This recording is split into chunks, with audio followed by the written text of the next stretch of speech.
Who can find a virtuous woman? For her price is far above rubies. For many years, I had an unrealistic view of the ideal Christian woman. I grew up believing that a godly woman had to be a hard-working wife and mother, even to the point of exhaustion, with perfect children, a spotless home, and always maintaining a composed, selfless, and sacrificial attitude, no matter the circumstances. I thought a woman of God must be like this. Amid different understandings of the ideal woman, especially when society and culture present various pictures, we must return to the Bible to see the truths clearly presented.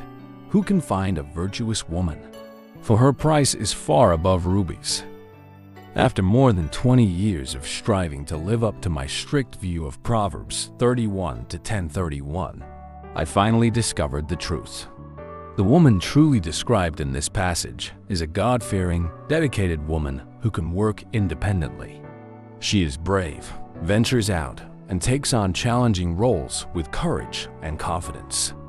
As I uncovered the real characteristics of this strong, purposeful woman, she captured my heart and inspired my future.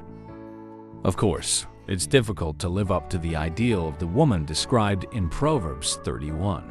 But I believe this passage of Scripture was written to inspire us to become exceptional women, persistent, fearless, and created by God.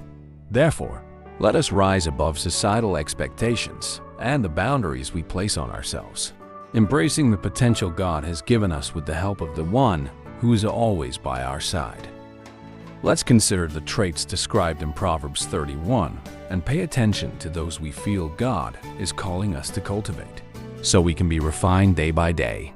The woman in Proverbs 31 is honest and trustworthy, successful in business, wise and discerning, diligent and resourceful, loving toward others, generous and kind, able to delegate and supervise work, capable of working independently and achieving success, courageous and strong, known and praised by many, confident and optimistic, devoted and God-fearing.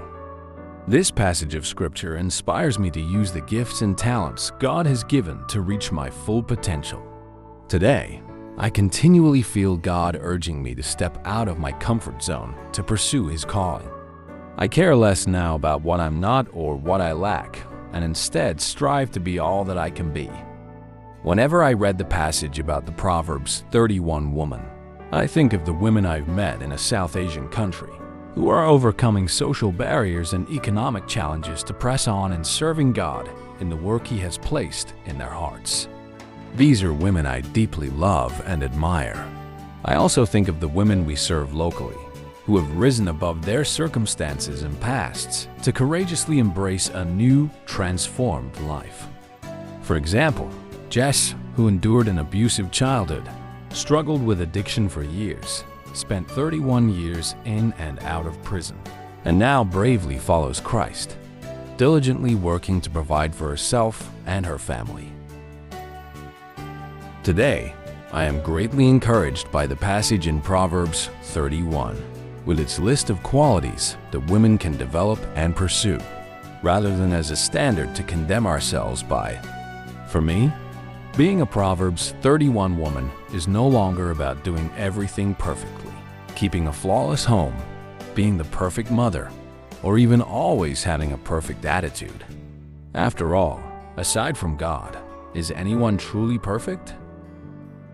Now, I am determined to give all I have, keep a positive perspective, persevere through difficult tasks, care for myself and the needs of others, and bravely embrace the God-given abilities to be as fruitful as I can be. Don't view the woman in Proverbs 31 as a model to condemn yourself, but rather, open your heart and let her example inspire you to be fearless, faithful, and devoted in your role as the woman of God He is calling you to be. Today, are you willing to set aside your hurts, shame, doubts, and insecurities and courageously run the race that God has laid out for you?